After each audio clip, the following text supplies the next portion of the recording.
Vamos a explicar el problema antropológico de la razón y la libertad según Descartes. ¿Qué hay que hacer para ser feliz? Para ser feliz hay que hacer un buen uso de la razón. ¿Las pasiones dónde se originan? Las pasiones son sentimientos que se originan en el cuerpo y afectan al alma sin tener origen en ella. ¿Cómo son las pasiones? Las pasiones son inmediatas, involuntarias y casi nunca racionales. ¿Cuál es la tarea del alma en relación a las pasiones? El alma ordena y somete a las pasiones según la razón.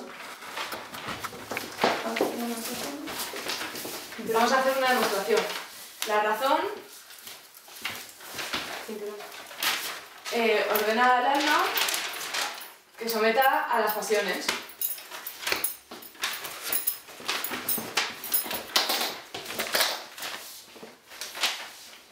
Vale, ¿y qué es la libertad según Descartes?